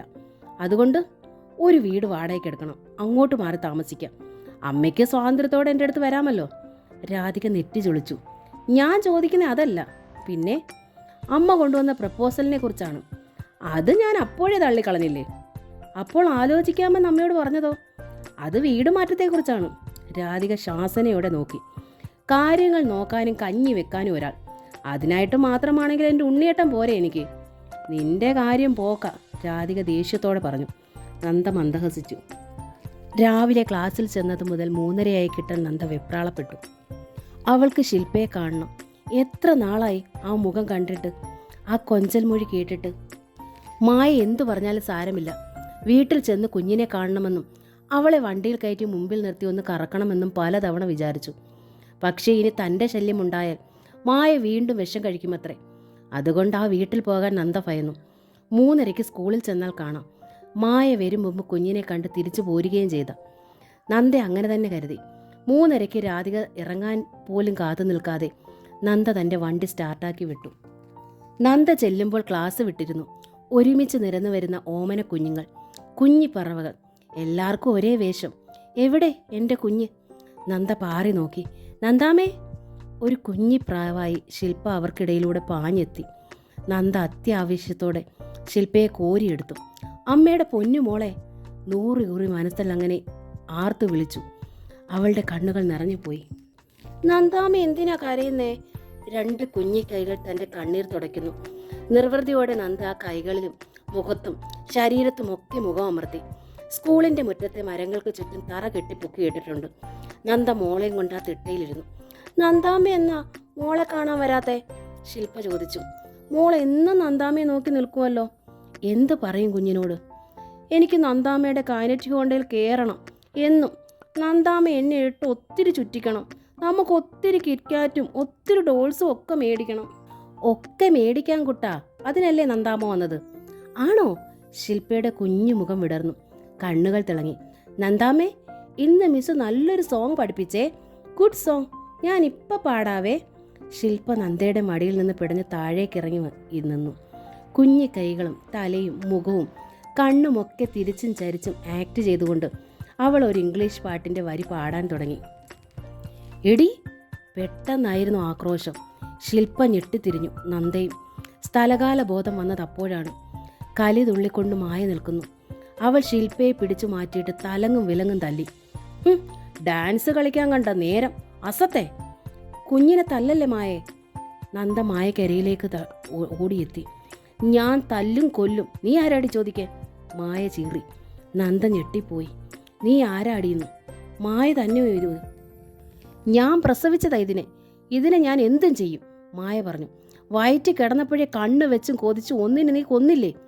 ഇനി ഇതിനെ ഇല്ലാതാക്കാൻ കൂടിയിരിക്കുവോ അല്ലേ? തീപ്പൊരി പോലെ ചീറുന്ന മായയെ മറ്റു കുട്ടികളും മാതാപിതാക്കളും ശ്രദ്ധിച്ചു. അവർ ചുറ്റും കൂടും. ഭൂമി അങ്ങ് പിളർന്നു പോകാൻ നന്ദ കൊതിച്ചു. താൻ കണ്ണുവെച്ചും കൊതിച്ചും ഒന്നിനെ കൊന്നെന്നും. എൻ്റെ ഈശ്വര, തൻ്റെ അനുജത്തിയാണോ പറഞ്ഞത്? എനിക്കറിയാം ഉദ്ദേശം. കുഞ്ഞിനെ മയക്കി പാട്ടിലാക്കുക, എന്നിട്ട് പഴയ കാമുകനെ കൂടി അങ്ങ് വഹിക്കുക. കൊള്ളാം. ഇത്രയും വർഷം 2 ആളും കൂടി എന്നെ വിഡ്ഢിയാക്കി. ഞാൻ അറിയാതെ ബന്ധം തുടർന്നു. ഒരുത്തനെ ഇട്ടേച്ച് പോകുന്നത് കുഞ്ഞില്ലാഞ്ഞിട്ടല്ലെന്ന് ഇപ്പോഴാണ് എനിക്ക് മനസ്സിലായത്. ഭയങ്കരി, ഒരു കാര്യം ചെയ്, കുറേ വിഷം കൂടി കലക്കിത്താ. എന്നെ കൊന്നിട്ട് എൻ്റെ കുഞ്ഞിനെയും കെട്ടിയവനും കൂടെ ഒരുമിച്ചങ്ങ് എടുത്തോ. നന്ദ ചുട്ടുപഴുത്തു. നന്ദാമ്മ വഴക്ക് പറയാതെ. ശില്പ മായെ കൈ ചുരുട്ടി ഇടിച്ചു. മമ്മി ചീത്തയാ. ആഹാ, നീ അത്രയ്ക്കായോടി? മായ അവളെ വീണ്ടും തല്ലി. നന്ദാമ്മേ! നന്ദയുടെ നേരെ നോക്കി കൈ നീട്ടിക്കൊണ്ട് ശില്പ കാറിക്കരഞ്ഞു. നന്ദയുടെ ഹൃദയം പഴുത്തു പൊട്ടിയതുപോലെ. പക്ഷെ ഒന്നും വയ്യ. അവൾ വണ്ടിയിൽ കയറി വണ്ടി വിട്ടു. മറ്റുള്ളവർ മായയെ വളയുന്നത് കണ്ടു. 5 മണിക്ക് മുമ്പ് അവൾ വരുമെന്ന് കരുതിയതേയില്ല. 4 മണിയാകും മുമ്പേ എത്തിയിരിക്കുന്നു. ആകെ പൊട്ടി തളർന്ന അവശയായിട്ടാണ് നന്ദ പിറ്റേന്ന് സ്കൂളിലെത്തിയത്. എനിക്കൊരു കുഞ്ഞിനെ വേണം രാധികയെ. നന്ദ വാവിട്ട് കരഞ്ഞുപോയി. രാധിക അന്താളിച്ചു. അതെ, ഒരു കുഞ്ഞിനെ വേണം, എവിടെ നിന്നെങ്കിലും എൻ്റേതാക്കി വളർത്താൻ. You mean adoption? ആ, രാധിക ആലോചിച്ചു. വഴിയുണ്ടാക്കാം. രാധിക ഓർത്തത് ഗീതയാണ്. മെഡിക്കൽ കോളേജിലെ നേഴ്സാണവൾ. എത്ര കുട്ടികൾ അവിടെ അനാഥമാകുന്നു. പ്രസവിച്ച് തള്ളമാർ രക്ഷപ്പെടുന്ന കേസുകൾ ഗീത തന്നെ പറഞ്ഞിട്ടുണ്ട്. അതിലൊന്നും മതിയല്ലോ നന്ദയ്ക്ക്. വൈകുന്നേരം മൂവരും ഹോസ്റ്റലിലെ റൂമിൽ ഒത്തുകൂടി. രാധിക തന്നെ ഗീതയോട് വിവരം പറഞ്ഞു. ഗീത ആലോചിച്ചു. ശരിയാണ്, ഗർഭിണിയായ സ്ത്രീകൾ പ്രസവിച്ച് ഉപേക്ഷിച്ചു പോകുന്ന സംഭവങ്ങൾ നടക്കാറുണ്ട് അവിടെ. അങ്ങനെയുള്ളൊരു കുഞ്ഞിനെ സംഘടിപ്പിക്കാനും ബുദ്ധിമുട്ടില്ല. പിന്നെന്താ, ആര് വളർത്തും? ഗീത ചോദിച്ചു. ഞാൻ വളർത്തും. എന്താ ഗീതയ്ക്ക് സംശയം? നന്ദ ആവേശഭരിതയായി. പ്രസവിച്ച് ഉപേക്ഷിച്ചു പോകുന്നത് ഒരു ചോര കുഞ്ഞിനെയാണ്. 24 മണിക്കൂറും അടുത്തിരുന്ന് പരിചരണം വേണ്ടുന്ന കുഞ്ഞ്. ജോലിക്ക് പോകുന്ന നന്ദയ്ക്ക് പറ്റുമോ അതിന്? ജോലി അങ്ങ് ഉപേക്ഷിക്കും, അല്ലെങ്കിൽ അവധിയെടുക്കും. നന്ദയുടെ ആവേശം കുറഞ്ഞില്ല. നന്നായി, ജോലി ഉപേക്ഷിക്കുക, അല്ലെങ്കിൽ അവധിയെടുക്കുക. എത്ര നാൾ? പിന്നെ എങ്ങനെ കഴിയും? സമ്പാദ്യം വല്ലതും ഉണ്ടോ നന്ദയുടെ കയ്യിൽ? ഇല്ല. ഉണ്ടായിരുന്നതും ഉണ്ടായിക്കൊണ്ടിരിക്കുന്നതുമായ ശമ്പളവും പോലും ഊറ്റിപ്പിഴിഞ്ഞെടുത്ത് കൊണ്ടുപോകുമ്പോഴാ മിച്ചം, രാധിക പറഞ്ഞു. നന്ദയുടെ മുഖം കുനിഞ്ഞു. ചൈത്രത്തിൽ നിന്ന് പോന്നാൽ മരണം വരെ സ്വന്തം വീട്ടിൽ സ്ഥാനമുണ്ടെന്ന് നന്ദ അന്ന് പറഞ്ഞില്ലേ? ഞാൻ പറഞ്ഞതൊന്നും അന്ന് നന്ദ കേട്ടില്ല. എന്നിട്ടിപ്പോഴോ? എത്ര നാൾ സ്വന്തം വീട്ടിൽ നിന്നു? എന്ത് സ്ഥാനം കിട്ടി അവിടെ? സ്ത്രീയുടെ ജീവിതം ഇങ്ങനെയൊക്കെയാ മോളെ, രാധിക തുടർന്നു. എന്ത് സഹിച്ച് പോയെടുത്ത് അടിഞ്ഞു കൂടുന്നതിൻ്റെ കാരണവും ഇതൊക്കെ തന്നെയാണ്. നന്ദ പരാജയം സമ്മതിച്ചു. എന്തിനു നമ്മൾ കാട് കയറി പറയുന്നു? ഞാനൊരു നിർദ്ദേശം വെക്കാം, ഗീത പറഞ്ഞു. രാധികയും നന്ദയും ഗീതയെ നോക്കി. ഒരു പീക്കിരി കുഞ്ഞിനെ വളർത്താൻ നന്ദയ്ക്ക് ഇപ്പോൾ സാഹചര്യമില്ല. അല്പം വളർന്നൊരു കുട്ടിയാണ് നന്ദയ്ക്ക് വേണ്ടത്. 2 സജഷനുണ്ട്. ഒന്നുകിൽ നന്ദയുടെ അമ്മ കൊണ്ടുവന്ന പ്രപ്പോസൽ സമ്മതിക്കുക. അവിടെ കുഞ്ഞുങ്ങളുണ്ടല്ലോ. പറ്റില്ല, നന്ദ പറഞ്ഞു. വിവാഹ ബന്ധവും ഭർത്താവിൻ്റെ നോട്ടവും ഒടുവിൽ കുഞ്ഞുങ്ങളും പറ്റില്ല. എങ്കിൽ പിന്നെ അഡോപ്ഷൻ. ഏതെങ്കിലും ഓർഫനേജിൽ നിന്ന് നമുക്ക് പോയി കാണാം. നന്ദയ്ക്ക് ഇഷ്ടപ്പെട്ടാൽ ഫോർമാലിറ്റീസ് നീക്കാം. ഓക്കെ? നന്ദ സമ്മതിച്ചു. അത് മതി. ഗീതയ്ക്ക് അറിയാവുന്നൊരു ഓർഫനേജ് ഉണ്ട്, സൺഡേ പോകാം, ഗീത പറഞ്ഞു. സമ്മതിച്ചു, നന്ദ ആവേശത്തോടെ പറഞ്ഞു. ഞായറാഴ്ചയ്ക്കായി അവൾ മണിക്കൂറുകളും നിമിഷങ്ങളും എണ്ണി. ഒരു വീടെടുക്കുന്നതിനെക്കുറിച്ചും ദത്തെടുക്കുന്ന കുഞ്ഞുമായി താമസിക്കുന്നതിനെക്കുറിച്ചും ഒക്കെയായി നന്ദയുടെ സ്വപ്നങ്ങൾ. ഞായറാഴ്ച പത്രം വായിക്കുകയായിരുന്നു നന്ദ. ഓരോ പേജിലൂടെയും കണ്ണുകൾ അരിച്ചു നീങ്ങുമ്പോഴാണ് നന്ദ അത് കണ്ടത്. Wanted mother. മാട്രിമോണിയൽ പരസ്യ പേജായതുകൊണ്ട് അലക്ഷ്യമായി മറിക്കുകയായിരുന്നു നന്ദ. പക്ഷേ അമ്മയെ വേണമെന്ന് തലക്കെട്ട്. ഒരു പ്രത്യേക കോളത്തിൽ നന്ദ ആ പരസ്യം ശ്രദ്ധിച്ചു. 4, 6 വയസ്സുള്ള 2 കുഞ്ഞുങ്ങളെ സ്നേഹിക്കാൻ ഒരു അമ്മയെ വേണം. പ്രായം 30-ൽ കൂടാൻ പാടില്ല. ജാതിമത ഭേദങ്ങളില്ല. താല്പര്യമുള്ളവർ ഉടൻ ബന്ധപ്പെടുക. താഴെ ഫോൺ നമ്പരുമുണ്ട്. കുഞ്ഞുങ്ങളെ സ്നേഹിക്കാൻ ഒരു അമ്മയെ വേണം. പ്രായം 30-ൽ കൂടാൻ പാടില്ല. ജാതിമത ഭേദങ്ങളില്ല. നന്ദ വീണ്ടും വീണ്ടും അത് വായിച്ചു. തനിക്ക് വേണ്ടത് സ്നേഹിക്കാനൊരു കുഞ്ഞാണ്. പക്ഷേ ഈ കുഞ്ഞുങ്ങൾക്ക് വേണ്ടതോ സ്നേഹിക്കാനൊരമ്മയെ. അമ്മയെ വേണ്ടുന്ന ആ കുഞ്ഞുങ്ങളെയല്ലേ തനിക്കും വേണ്ടത്. നന്ദ താഴെ ഹോസ്റ്റലിൻ്റെ ഓഫീസ് റൂമിൽ ചെന്ന് ആ ഫോൺ നമ്പർ ഞെക്കി. അങ്ങേ തലയ്ക്കൽ ബെല്ലടി ശബ്ദം കേട്ടു. ആരോ റിസീവർ എടുക്കുന്നു. ഹലോ, നന്ദ വിളിച്ചു. ഹലോ, അമ്മയാണോ? ഒരു കുഞ്ഞി പൈതലിൻ്റെ കൊഞ്ചൽ സ്വരം. അമ്മയാണോ എന്ന്. ഹലോ, നന്ദാമ്മയാണോ? അകലെ എവിടെയോ ഇരുന്ന് ശില്പയാണോ ചോദിക്കുന്നത്? അതെ എന്ന് മനസ്സ് മന്ത്രിച്ചു. ഹലോ, അമ്മയാണോ വിളിച്ചെന്നേ? വീണ്ടും ആ സ്വരം. നന്ദയുടെ നെഞ്ചിൽ പനിനീർ തളിക്കുന്നു. അതെ. അറിയാതെ അവളുടെ അധരങ്ങൾ ചലിച്ചു. സത്യ? അവിശ്വസനീയതയുടെ ശ്വാസം തള്ളൽ പോലെ ആ കൊഞ്ചൽ വീണ്ടും. ആ അതെ, സത്യം, നന്ദ മന്ത്രിച്ചു സ്വയം അറിയാതെ. വീണ്ടും. അമ്മയുടെ പേരെന്നതാ? വീണ്ടും കൊഞ്ചൽ. നന്ദ, അവൾ മന്ത്രിച്ചു. ഹായ്, നല്ല പേര്. അമ്മ ഇങ്ങോട്ട് വാ, മോൾ ഇവിടെ കാത്തു നിൽക്കുക. നന്ദയുടെ നെഞ്ചും മനസ്സും വിങ്ങി വിതുമ്പി. എന്താ മോളുടെ പേര്? നന്ദ ചോദിച്ചു. അക്കു. ആ കൊഞ്ചൽ സ്വരം കേട്ടു. മോൾ ഇവിടെ രാവിലെ മുതൽ കാത്തിരിക്കുമായിരുന്നു. എന്തിന്? അമ്മ വിളിക്കുന്നുണ്ടോയെന്ന് നോക്കാൻ. ഞാൻ വിളിക്കുമെന്ന് ആര് പറഞ്ഞു മോളോട്? നന്ദയ്ക്ക് ജിജ്ഞാസയായി. അച്ഛൻ പറഞ്ഞു ഇന്ന് അമ്മ വിളിക്കുമെന്ന്. നന്ദ ഞെട്ടിപ്പോയി. അച്ഛനോ? ചേട്ടായി. അക്കുമോളുടെ വിളിസ്വരം നന്ദ കേട്ടു. അച്ഛൻ പറഞ്ഞില്ലേ ഇന്ന് അമ്മ വിളിച്ചുവെന്ന്? ദേ അമ്മ വിളിച്ചു. വാ ചേട്ടായി, ഓടി വാ. നേരാണോ? ചോദ്യത്തോടെ മറ്റൊരു കുഞ്ഞ് ഓടി വരുന്നത് നന്ദ ഹൃദയത്തിൽ തൊട്ടറിഞ്ഞു. അവൾ പെട്ടെന്ന് റിസീവർ വെച്ചു. താൻ വലിയൊരു തെറ്റ് ചെയ്തതുപോലെ നന്ദയ്ക്ക് തോന്നി. 4, 6 വയസ്സുള്ള കുഞ്ഞുങ്ങളെ സ്നേഹിക്കാൻ ഒരു അമ്മയെ വേണം. ജോലിക്കാരിയായിട്ടല്ല, ആയയായിട്ടല്ല, അമ്മയെ വേണമെന്നാണ് പരസ്യം. സ്നേഹിക്കാനൊരമ്മ. അമ്മയുടെ പ്രായത്തിന് ലിമിറ്റുണ്ട്. ജാതി ഏതുമാകാം എന്ന് മാത്രം. പരസ്യം വന്നതോ മാട്രിമോണിയൽ പേജ്. അപ്പോൾ അതാണ് സത്യം. കുഞ്ഞുങ്ങൾക്ക് അച്ഛനുണ്ട്. അവർ അനാഥരല്ല. കുഞ്ഞുങ്ങളെ സ്നേഹിക്കുന്ന അമ്മ അച്ഛന് ഭാര്യയാകണം വേണ്ടേ? പരസ്യത്തിൻ്റെ പൊരുൾ വിവാഹം തന്നെ. എൻ്റെ ഈശ്വര, ഞാൻ എന്താണ് ചെയ്തത്? അബദ്ധം തന്നെ. അപ്പോഴും നന്ദയുടെ നെഞ്ചു വിങ്ങി. തെറ്റ് ചെയ്തോ ആ കുഞ്ഞിനോട്? ആശ കൊടുത്തോ? നന്ദ പത്രവുമായി മടങ്ങി, ആകെ ചമ്മലും അതിലേറെ സങ്കടവും. അപ്പോൾ ശ്രീനിലയത്തിലെ സ്വീകരണ മുറിയിൽ ഫോണിനടുത്തിരുന്ന അക്കു വിമ്മിപ്പൊട്ടി. അമ്മ ഫോൺ വെച്ചു, എനിക്ക് ഇനിയും അമ്മയെ വിളിച്ചണം. അമ്മ വിളിക്കുന്നു എന്ന് കേട്ട് ഓടി വന്ന അഖിൽ അന്താളിച്ചു നിന്നു. അവന് സങ്കടം വന്നിരുന്നു. അമ്മ അവനെ വിളിച്ചില്ലല്ലോ, സംസാരിച്ചില്ലല്ലോ. ഓടി വന്നപ്പോൾ അമ്മ ഫോൺ വെച്ച് കളഞ്ഞല്ലോ. ആ കുഞ്ഞിക്കണ്ണുകൾ നിറഞ്ഞുപോയി. എനിക്ക് ഇനിയും അമ്മയെ വിളിച്ചണം. അക്കു ശാഠ്യം പിടിച്ചു. അഖിൽ ഒരു നിമിഷം ആലോചിച്ച് നിന്നു. എന്നിട്ട് ഫോൺ ഇരിക്കുന്ന സ്റ്റാൻഡിനടുത്തേക്ക് നീങ്ങി. ഇൻകമിംഗ് കോൾ റെക്കോർഡ് ചെയ്യുന്ന കോളർ ഐ ഡി ഫോണിൻ്റെ ബട്ടണിൽ അഖിലിൻ്റെ കുഞ്ഞു വിരലുകൾ അമർന്നു. Number ഡിസ്പ്ലേയിലതാ number തെളിഞ്ഞിരിക്കുന്നു. അഖിലിൻ്റെ കണ്ണുകൾ വിടർന്നു. അവൻ ആ നമ്പർ തന്നെ ഞെക്കി. ബെല്ലടിക്കുന്ന ശബ്ദം കേട്ടപ്പോൾ അവൻ്റെ കുഞ്ഞു മുഖം തൊടുത്തു. ഹലോ. ചെവിയിൽ ഒരു ശബ്ദം കേട്ടു. ഹലോ അമ്മേ, ഞാനാ അഖിലാമ്മേ, അഖിൽ പറഞ്ഞു. അക്കുവിൻ്റെ മുഖം വിടർന്നു. അവൾ കണ്ണീർ തുടച്ചു. റിസീവറിനായി കൈ നീട്ടാൻ തുടങ്ങി. അമ്മയോ? ആരെയാ വേണ്ടത്? ഹോസ്റ്റലിലെ വാർഡൻ കുഞ്ഞമ്മ മാഡമായിരുന്നു ഫോൺ എടുത്തത്. അത് അമ്മയെ വേണം, അഖിൽ വീണ്ടും പറഞ്ഞു. അമ്മയുടെ പേരെന്താ? കുഞ്ഞമ്മ ചോദിച്ചു. അമ്മയുടെ പേരെന്താന്ന് ചോദിക്കുക? അഖിൽ അന്താളിപ്പോടെ അക്കുവിനെ നോക്കി. അക്കുവിൻ്റെ മുഖം വിടർന്നു വിജയഭാവത്തിൽ. ആഹ്ലാദത്തോടെ അവൾ പറഞ്ഞു, നന്ദാന്ന്. അഖിൽ ഫോണിൽ അത് ആവർത്തിച്ചു. അമ്മയുടെ പേരേ നന്ദാന്നാ. നന്ദയോ? കുഞ്ഞമ്മയുടെ നെറ്റി ചുളിഞ്ഞു. അമ്മയൊന്ന് വിളിക്കാമോ? ആ, ഹോൾഡ് ചെയ്യണേ. ആ, അഖിൽ ഉത്സാഹത്തോടെ പറഞ്ഞു. അമ്മയല്ല അക്കു എടുത്തത്, വേറൊരു ആൻറ്റിയാ. അമ്മയെ വിളിക്കാൻ പോയേക്കുവാ. അമ്മ അന്നേരം ഇപ്പോൾ വരുമല്ലേ? അക്കുവിൻ്റെ കുഞ്ഞി കണ്ണുകൾ പ്രകാശിച്ചു. അവൾ അത്യാകാംക്ഷയോടെ അഖിലിനെ നോക്കി. റിസീവറിനുള്ളിൽ ശബ്ദമുണ്ടാകാൻ കാത്ത് അഖിലും ആകാംക്ഷയോടെ നിൽക്കുകയാണ്. കുഞ്ഞമ്മ മുകളിലത്തെ റൂമിലെത്തി. നന്ദയ്ക്കൊരു ഫോണുണ്ട്. നന്ദ റൂമിൽ അങ്ങോട്ടും ഇങ്ങോട്ടും നടക്കുകയായിരുന്നു. ഫോണോ? അവൾ ഞെട്ടിത്തിരിഞ്ഞു. ആരാ? റോങ് നമ്പർ ആണോന്ന് സംശയം. അമ്മയെ വേണോന്നാ പറഞ്ഞത്. നന്ദയുടെ അനിയത്തിയുടെ കുട്ടിയാവും. ആവില്ല, ശില്പയാവില്ല. ഇന്നോളം വിളിച്ചിട്ടില്ലവൾ ഇങ്ങോട്ട്. ഈ നമ്പരും അറിയില്ല.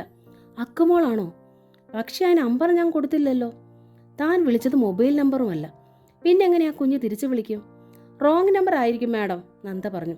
കുഞ്ഞമ്മ തിരിച്ചുപോയി. റോങ് നമ്പറാ കുട്ടി. അങ്ങനെ പറഞ്ഞ് കുഞ്ഞമ്മ റിസീവർ വെക്കാനൊരുങ്ങി. അല്ല, റോങ് നമ്പർ അല്ല. അവിടുന്ന് ഇപ്പോൾ അമ്മ എന്നെ വിളിച്ചതാണല്ലോ, അക്കു തറപ്പിച്ച് പറഞ്ഞു. ഇവിടുന്ന് വിളിച്ചെന്നോ? ആരാ വിളിച്ചേ? നന്ദാന്ന് അമ്മ പേര് പറഞ്ഞല്ലോ. അവിടുത്തെ നമ്പർ എത്രയാ കുട്ടി? അക്കുവിനോട് ചേർന്ന് നിന്ന് സംഭാഷണം ശ്രദ്ധിച്ച അഖിൽ നമ്പർ പറഞ്ഞു കൊടുത്തു. അവിടെ നന്ദാന്ന് പേരുള്ള അമ്മയുണ്ടോ? അവൻ ചോദിച്ചു. കുഞ്ഞമ്മയുടെ നെറ്റി ചുളിഞ്ഞു. താഴെ തന്നെ നിന്ന് അവർ വീണ്ടും നന്ദയെ വിളിച്ചു. നന്ദ താഴേക്ക് വന്നു. നന്ദ, 2 കുട്ടികളാണ് വിളിക്കുന്നത്. നന്ദ മുമ്പ് ഈ നമ്പറിൽ വിളിച്ചുവെന്നവർ പറഞ്ഞു. അവർ ഹോൾഡ് ചെയ്യുകയാണ്. നന്ദ ആകെ തളർന്നു. ആ കുഞ്ഞുങ്ങൾക്ക് ഈ നമ്പർ എങ്ങനെ കിട്ടി? വിറയാർന്ന കൈകളാൽ അവൾ റിസീവർ എടുത്തു. ഹലോ. അവളുടെ അടച്ച ശബ്ദം റിസീവറിലൂടെ അങ്ങ് അക്കുവിൻ്റെ ചെവിയിലെത്തി. അത് അഖിലും കേട്ടു. അമ്മയാ ചേട്ടായി, അക്കു പറഞ്ഞു. അമ്മ എന്നാ ഫോൺ വെച്ചത്? അക്കു ചോദിച്ചു. ഇങ്ങ് താ മോളെ, ചേട്ടായി ഇനി അമ്മയോട് സംസാരിക്കട്ടെ. അഖിൽ റിസീവറിന് പിടിച്ചു. ഞാൻ പറഞ്ഞിട്ട് തരാം ചേട്ടായി, വിടു ചേട്ടായി. അക്കു ചിണുങ്ങുന്നു. അഖിൽ വിട്ടു. എനിക്കും തരണം എന്ന താക്കീതോടെ. ഞാൻ തരാം, അക്കു സമ്മതിച്ചു. അമ്മ എന്താ മിണ്ടാത്തേ? കുഞ്ഞുങ്ങളുടെ സ്നേഹം, അമ്മയുടെ ശബ്ദം കേൾക്കാനുള്ള ആകാംക്ഷയും ആവേശവും ഒക്കെ തൊട്ടരികിൽ നിന്നിട്ടെന്ന പോലെ ഉൾക്കൊള്ളുകയായിരുന്നു നന്ദ. അമ്മേ, അക്കുവിൻ്റെ സ്വരം കരച്ചിലിൻ്റെതായി. മോളെ, നന്ദയ്ക്ക് നാവ് ചലിപ്പിക്കാതിരിക്കാൻ കഴിഞ്ഞില്ല. ചേട്ടായി, അമ്മ വിളിക്കുവാ മോളെ എന്ന് അക്കു തിരിഞ്ഞ് അഖിലിനോട് പറയുന്നു. അമ്മ ഇങ്ങോട്ട് വരാവോ? മോൾക്ക് കാണാനാ, അക്കു പറഞ്ഞു. അമ്മേ, ഇത്തവണ കേട്ടത് അഖിലിൻ്റെ സ്വരമാണ്. റിസീവർ അവൻ വാങ്ങിയിരുന്നു. അവൾ വിളി കേട്ടു. അമ്മ എപ്പോഴാ വരിക? ഇപ്പം വരാവോ? ഇപ്പോഴോ? ഞങ്ങൾക്ക് കാണാനാ, എനിക്കും അക്കൂനും കാണാൻ കൊതിയായിട്ടാ അമ്മേ, പ്ലീസ്. ഇതിലകം പിടിച്ചു നിൽക്കാൻ നന്ദയ്ക്കായില്ല. വരാം, അവൾ ഉറപ്പു പറഞ്ഞു. ഇപ്പം വരാവോ? അമ്മയ്ക്ക് വീടറിയത്തില്ലല്ലോ. ഞാൻ പറഞ്ഞു തരാം. അഖിൽ ആവേശഭരിതനായി. പള്ളിയില്ലേ, പള്ളി. പള്ളിയുടെ അടുത്തുനിന്ന് ലെഫ്റ്റിലേക്ക് വരണം. അപ്പോഴാ വീട്. ശ്രീനിലയം. ഗേറ്റിങ്കിൽ പേരുണ്ട്, ബ്ലാക്ക് ഗ്രില്ലിട്ട ഗേറ്റ്. ഒറ്റ ശ്വാസത്തിൽ അഖിൽ പറഞ്ഞു. ഏത് പള്ളിയാ മോനെ? അതിപ്പോൾ മാതാവിൻ്റെ പള്ളിയാ. അല്ല, സ്ഥലത്തിൻ്റെ പേര് പറയൂ. അഖിൽ സ്ഥലപ്പേര് പറഞ്ഞു. നന്ദ ഊഹിച്ചു. 10-20 കിലോമീറ്റർ അകലത്തിലാണ്. ഇപ്പം മനസ്സിലായോ? അഖിൽ ചോദിച്ചു. ഉവ്. ഇപ്പം വരുമോ? ശരിക്കും? അഖിലിന് അവിശ്വസനീയത. നന്ദ സമ്മതിച്ചു. അവൾ റിസീവർ വെച്ചു. നന്ദ റൂമിലേക്ക് ഓടുകയായിരുന്നു. വേഗം കുളിമുറിയിൽ കയറി കുളിച്ചു, ഡ്രസ്സ് ധരിച്ചു. പോകാനിറങ്ങുമ്പോഴാണ് ഗീത വന്നത്. അവൾക്ക് നൈറ്റ് ഡ്യൂട്ടി ആയിരുന്നു. അവിടെ നിന്നിറങ്ങി അവൾ കൂടെ ജോലി ചെയ്തിരുന്ന സിസ്റ്ററിൻ്റെ വീട് വരെ പോയി. അതാണ് വൈകിയത്. ഓ, നന്ദ പോകാൻ റെഡിയായി അല്ലേ? ഞാനിതാ ഒന്ന് കുളിച്ച് തുണി മാറിക്കോട്ടെ. ഇതാ എത്തി, ഗീത പറഞ്ഞു. അല്ല ഗീതേ, എങ്ങോട്ടാ? നന്ദ ചോദിച്ചു. എങ്ങോട്ടാന്നോ? ഇന്ന് ഞായറാഴ്ചയില്ലേ? ഓർഫനേജിൽ പോകണമെന്നും കുട്ടിയെ നോക്കണമെന്നും ഒക്കെ പറഞ്ഞില്ലേ നീ? ഗീത വമ്പരുന്നു. ആ ശരിയാ ഗീതേ, നമുക്ക് അവിടെ വേറൊരു ദിവസം പോവാം, നന്ദ പറഞ്ഞു. എന്നിട്ട് വണ്ടിയുടെ കീയും എടുത്ത് ധൃതിയിലിറങ്ങി. ഗീത അമ്പരപ്പോടെ നന്ദയെ നോക്കി. എന്താണിത്? ഇന്നലെ കണ്ട നന്ദയല്ലല്ലോ ഇത്. ഞായറാഴ്ചയാകാൻ നിമിഷങ്ങൾ എണ്ണി കാത്തിരുന്ന് ഇവൾക്കിത് എന്തു പറ്റി? നന്ദ തൻ്റെ വണ്ടി ഇറക്കി സ്റ്റാർട്ട് ചെയ്തു. വണ്ടിയിൽ ഇരിക്കുമ്പോഴും നിരത്തിലൂടെ പോകുമ്പോഴും നന്ദയുടെ മനസ്സ് കാരണമറിയാതെ കൊതികുത്തുകയായിരുന്നു. 2 കുഞ്ഞുങ്ങൾ, കിളിക്കൊഞ്ചലുകൾ, അമ്മേ എന്ന വിളി. ശില്പ പോലും നന്ദാൻ്റിയെന്നോ നന്ദാമ്മയെന്നൊക്കെയാണ് വിളിക്കാറ്. ആദ്യമായി 2 കുഞ്ഞുങ്ങൾ തന്നെ അമ്മയെന്ന് വിളിക്കുന്നു. കാണാൻ കൊതിയാണെന്ന് പറയുന്നു. ഓടിച്ചെല്ലാൻ ക്ഷണിക്കുന്നു. തനിക്കായി കാത്തിരിക്കുന്നു. നന്ദയ്ക്ക് സ്വയം നിയന്ത്രിക്കാൻ കഴിയുന്നില്ല. ചെങ്ങാരപ്പള്ളി എന്ന സ്ഥലത്തെത്തി. അവിടുത്തെ പുരാതനമായ മാതാവിൻ്റെ പള്ളി കണ്ടുപിടിക്കാൻ നന്ദ ഒട്ടും ബുദ്ധിമുട്ടിയില്ല. അവിടെ നിന്ന് ലെഫ്റ്റിലേക്ക്. ബ്ലാക്ക് ഗ്രില്ലിട്ട ഗേറ്റ്. ഗേറ്റിൽ ശ്രീനിലയം എന്ന പേര്. തുറന്നു കിടക്കുകയാണ് ഗേറ്റ്. നന്ദ ഗേറ്റ് കടന്ന് മുറ്റത്തേക്ക് വണ്ടി കയറ്റി. ഒറ്റ നിലയിൽ വാർത്ത മനോഹരമായൊരു കൊച്ചു വീട്. വണ്ടി മുറ്റത്തൂടെ പോർച്ചിലേക്ക് കയറ്റി നിർത്തിയിട്ട് നോക്കുമ്പോൾ നന്ദ കണ്ടു. തുറന്നിട്ട വാതിൽക്കൽ തുറന്നു പിടിച്ച തിളങ്ങുന്ന കണ്ണുകളുമായി 2 കുഞ്ഞുങ്ങൾ. ഓമനത്തും തുളുമ്പുന്ന 2 കുഞ്ഞുങ്ങൾ. ഒരാണ്, 6 വയസ്സുകാരൻ, അതാവും അഖിൽ. ഒരു പെൺകുട്ടി, അക്കുമോൾ, 4 വയസ്സുകാരി. വിശ്വാസം വരാത്ത മട്ടിൽ നോക്കുകയാണവർ ഇരുവരും. നന്ദ വണ്ടി സ്റ്റാൻഡിൽ വെച്ച് ഇറങ്ങി നിന്നു. അവർ അവരെ ഇരുവരെയും കണ്ണിമയ്ക്കാതെ നോക്കി. അമ്മേ, അമ്മയല്ലേ? അഖിൽ അത്യാഹ്ലാദത്തിൽ നിന്നുടലെടുത്ത സംശയം പോലെ ചോദിച്ചു. നന്ദ അവരെ ആത്മനിർവൃതിയോടെ നോക്കി. അതെ എന്ന് തലയാട്ടാനേ കഴിഞ്ഞുള്ളൂ. അമ്മേ! അഖിൽ അങ്ങനെ ഒരു വിളിയോടെ പാഞ്ഞിറങ്ങി വന്ന് നന്ദയെ കെട്ടിപ്പിടിച്ചു. ആ കുഞ്ഞു മുഖത്തേക്ക് നന്ദ ഒന്ന് നോക്കി. അമ്മയുടെ സാമീപ്യം കിട്ടി ആനന്ദ മുത്തുകളായി അവൻ്റെ കണ്ണുകളിൽ. കുനിഞ്ഞാ നെറ്റിയിലൊന്ന് ചുണ്ടമർത്താതിരിക്കാൻ നന്ദയ്ക്ക് കഴിഞ്ഞില്ല. എന്നിട്ടാണ് അവൾ നോക്കിയത്. അഖിലിനോടൊപ്പം നന്ദയ്ക്കരികിലേക്ക് എത്താൻ വേണ്ടി സിറ്റൗട്ടിൻ്റെ നടയിറങ്ങാൻ പാടുപെടുകയാണ് അക്കുമോൾ. നന്ദ ഞെട്ടിപ്പിടഞ്ഞു പോയി. ഇടതുകാൽ താഴേക്ക് കുത്തിയിട്ട് വലതുകാൽ കൂടി അങ്ങോട്ട് എടുത്തു വെക്കാൻ പാടുപെടുകയാണ് ആ കുഞ്ഞ്. വലതുകാലിൻ്റെ ഇരുവശവും ബ്രേസ് ഇട്ട് മുറുക്കിയിരിക്കുന്നു. എന്നിട്ട് പൊക്കമുള്ള ഷൂസിൽ കടുപ്പിച്ചിരിക്കുന്നു. ഈശ്വര! അഖിലിൻ്റെ പിടിവിട്ടിട്ട് ഒറ്റ ചാട്ടത്തിന് നന്ദ അക്കുവിനെ കോരിയെടുത്തു. ഇല്ലെങ്കിൽ ആ കുഞ്ഞ് പോർച്ചിലേക്ക് വീണു പോകുമായിരുന്നു. മോളെ, പൊന്നു മോളെ! നന്ദ അക്കുവിൻ്റെ കവളിലെ നെറ്റിയിൽ ഉമ്മ വെച്ചു. നെഞ്ചോട് ചേർത്ത് ഇറുക്കി ചേർത്തു. അഖിലും അവളോട് ഒട്ടി തന്നെ നിന്നു. വാമേ, ഇങ്ങോട്ട് വാമേ! അഖിൽ നന്ദയെ പിടിച്ച് വലിച്ച് അകത്തേക്ക് നയിച്ചു. നന്ദ അകത്തേക്ക് കയറി. ഗസ്റ്റ് റൂമാണത്. നല്ല അടുക്കും ചിട്ടയും അലങ്കാരങ്ങളും ഒക്കെ ഉള്ളൊരു ഹാള്. TV, VCR മുതൽ കമ്പ്യൂട്ടർ വരെയുണ്ട്. ചേച്ചമ്മച്ചി, ചേച്ചമ്മച്ചി! അഖിൽ ഉറക്കെ വിളിച്ചു. എന്നാ കുഞ്ഞേ? ഒരു മധ്യവയസ്ക ഇറങ്ങി വന്നു. ഐശ്വര്യമുള്ള സ്ത്രീ. എങ്കിലും നന്ദയ്ക്ക് മനസ്സിലായി അത് വീട്ടുജോലിക്കാരിയാണെന്നും. ചേച്ചമ്മച്ചി കണ്ടോ അമ്മ വന്നത്? അമ്മയോ? ചേച്ചമ്മ അന്താളിപ്പോടെ നന്ദയെ അടിമുടി നോക്കി. അമ്മ ഇപ്പോൾ വരുമെന്ന് പറഞ്ഞപ്പോൾ ഈ ചേച്ചമ്മച്ചി വിശ്വസിച്ചില്ല. അച്ഛൻ പ്രോമിസ് ചെയ്തതാ ഇന്ന് വരുമെന്നും. ഇപ്പം സത്യമായില്ലേ? വിജയഭാവത്തിൽ അഖിൽ പറഞ്ഞു. ഏതാ? ചേച്ചമ്മ നന്ദയ്ക്ക് നേരെ തിരിഞ്ഞു. എന്തുവാ ഈ കുഞ്ഞുങ്ങൾ പറയുന്നത്? അത് എങ്ങനെ പറയണമെന്ന് നന്ദയ്ക്കും അറിയില്ലാതായി. പറഞ്ഞില്ലേ ചേച്ചമ്മച്ചി, ഇത് ഞങ്ങളുടെ അമ്മയാന്ന്. പിന്നെന്തിനാ ചോദിക്കുന്നേ? അക്കുവിന് ദേഷ്യം വന്നു. ചേച്ചമ്മച്ചി അമ്മയ്ക്ക് ഊണെടുത്ത് വെച്ചേ, വിശക്കണുണ്ടാവും അമ്മയ്ക്ക്, അല്ലേ അമ്മേ? നന്ദ ആനന്ദ നിർവൃതിയോടെ തലയാട്ടി. വാമേ! അഖിൽ വീണ്ടും അവളെ പിടിച്ചു വലിച്ചു അകത്തെ മുറികളിലേക്ക്. നന്ദയുടെ കയ്യിൽ തന്നെ ഒരു പല്ലിയെ പോലെ പറ്റിച്ചേർന്ന് അക്കു ഇരുന്നു. കുട്ടികളുടെ മുറി. അവരുടെ പഠന ബുക്കുകളും ചായ പെൻസിലുകളും കടലാസുകളും പാവക്കുട്ടികളും പന്തുകളും ഡ്രസ്സുകളും ഒക്കെ അങ്ങനെ നിറഞ്ഞു കിടക്കുന്ന മുറി. നന്ദ അതൊക്കെ എടുത്ത് അടുക്കി വെച്ചു. താൻ വരച്ച ചിത്രങ്ങൾ, ക്ലാസ്സിൽ 1ാം സ്ഥാനത്തെത്തിയ മാർക്കുകൾ ഒക്കെ അഖിൽ അവളെ കാട്ടി. ഉടനെ താഴെ ചാടിയിറങ്ങി അക്കുവും തൻ്റേതായ സാമഗ്രികൾ കാട്ടി. ഉപയോഗിക്കാതെ 1-2 മുറികൾ, ഒടുവിൽ വലിയൊരു ബെഡ്റൂം. ഇവിടാണ് അച്ഛനും ഞങ്ങളും കിടക്കുന്നേ. അച്ഛൻ ഞങ്ങൾക്ക് കഥ പറഞ്ഞു തരും. അമ്മയ്ക്കറിയാവോ കഥയൊക്കെ? അഖിൽ ചോദിച്ചു. ആ, എന്നാൽ ഇനി മുതൽ അമ്മ പറഞ്ഞു തന്നാൽ മതി കഥ. നന്ദ അവരെ പകച്ചു നോക്കി.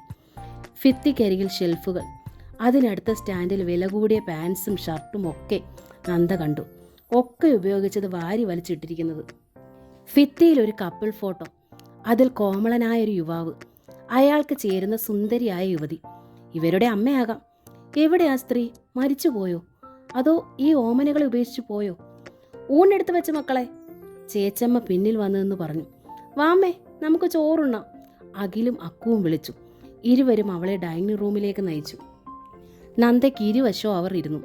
ചോറ്, മീൻ പൊരിച്ചത്, തൈര്, അവിയൽ, മെഴുക്ക് പുരട്ടി, വിഭവസമൃദ്ധമായ സദ്യ. കഴിക്കമ്മേ, ഇരുവരും പറഞ്ഞു. നന്ദ ഇത്തിരി ചോറ് വാരി തൻ്റെ മുഖത്തേക്ക് നോക്കിയിരുന്ന അക്കുവിൻ്റെ വായിൽ വെച്ചു. അക്കുവിന് ആഹ്ലാദം. ഉടൻ വാ തുറന്നു അഖിലും. നന്ദ അവൻ്റെ വായിലും ചോറ് വെച്ചു കൊടുത്തു. അമ്മേ, ഇനിയും, അക്കു പറഞ്ഞു. എനിക്കും, അഖിൽ പറഞ്ഞു. ചേച്ചമ്മ മുഖത്ത് വിരൽ വെച്ച് മാറി നിന്നു. അവരുടെ മുഖത്ത് അനുതാപം നിറഞ്ഞിരുന്നു. നന്ദ കഴിക്കുകയായിരുന്നില്ല, അവരെ കഴിപ്പിക്കുകയായിരുന്നു. അവർക്ക് നിറഞ്ഞപ്പോൾ അവൾക്ക് നിറഞ്ഞു. ഊണ് കഴിഞ്ഞ് ഇരുവരുടെയും കൈയും മുഖവും അവൾ കഴിയിച്ചു. ഇരുവരെ ഉമ്മ വെച്ചു. ഇനി അമ്മ പോകട്ടെ? നന്ദ മടിച്ചു മടിച്ചു ചോദിച്ചു. അമ്മ പോകാനോ? ശ്വാസം തള്ളൽ പോലെയായിരുന്നു അക്കുവിന്. എവിടെ പോകാനാണമ്മേ? അമ്മ ഇങ്ങോട്ട് വന്നേയല്ലേ? എനിക്ക് പോണം മോളെ. നന്ദ പല്ലുകൾ കടിച്ചു പിടിച്ചു. അക്കുവിന് സങ്കടം വന്നു. അഖിലിനും. പോയാൽ നാളെ വരുമോ അമ്മ? അഖിൽ ചോദിച്ചു. നാളെ? നന്ദ വിക്കി. നാളെ? ആ. അഖിലും അക്കുവും മങ്ങിയ മുഖത്തോടെ നിന്നു. ഹൃദയം ചീന്തിയെടുക്കുന്ന വേദനയോടെ നന്ദ തൻ്റെ വണ്ടിയിൽ കയറിയിരുന്ന് സ്റ്റാർട്ട് ചെയ്തു. ടാറ്റ പറഞ്ഞ് നീങ്ങി ഗേറ്റ് കടന്നു. ഒന്നുകൂടി തിരിഞ്ഞു നോക്കിയിട്ട് അവൾ വണ്ടി വിട്ടു. പൊട്ടിക്കരയാനാണ് അവൾക്ക് തോന്നിയത്. അതേസമയം ആഹ്ലാദത്താൽ ചിരിക്കാനും വണ്ടിയിലിരിക്കുമ്പോഴൊക്കെ ഏതോ ഒരു വികാരത്താൽ തുടികൊട്ടുകയായിരുന്നു മനസ്സ്. ആ കുഞ്ഞുങ്ങൾ, അവർ തന്നെ അമ്മയായി തന്നെ കാണുന്നു, സ്നേഹിക്കുന്നു. എന്തു പറ്റി ആ കുഞ്ഞുങ്ങൾക്ക്? ആ ചേച്ചമ്മയോടെങ്കിലും ചോദിക്കാമായിരുന്നു. ഒന്നും തോന്നിയില്ലപ്പോൾ. ആ കുഞ്ഞ് അക്കു, അതിൻ്റെ തളർന്ന വലതുകാൽ, ആ നടപ്പ്. നന്ദയ്ക്ക് കണ്ണുകൾ നനഞ്ഞുപോയി. ഒരു നിമിഷം നന്ദ സ്ഥലകാലം മറന്നു. സൈഡ് തെറ്റി പാഞ്ഞു വന്നൊരു ഓട്ടോ നന്ദയുടെ വണ്ടിയുടെ പിന്നിൽ തട്ടി. റോഡിലേക്ക് നന്ദ തെറിച്ചു വീണു. കമലാ ഗോവിന്ദൻ്റെ സ്നേഹദൂരം എന്ന നോവലിൻ്റെ ഈ ഭാഗം ഇവിടെ പൂർണ്ണമാവുകയാണ്. ഈ നോവൽ നിങ്ങൾക്കിഷ്ടമായെങ്കിൽ സബ്സ്ക്രൈബ് ചെയ്യാതാണ് നിങ്ങളിത് കാണുന്നതെങ്കിൽ പ്ലീസ് ഒന്ന് സബ്സ്ക്രൈബ് ചെയ്യണേ. Thank you.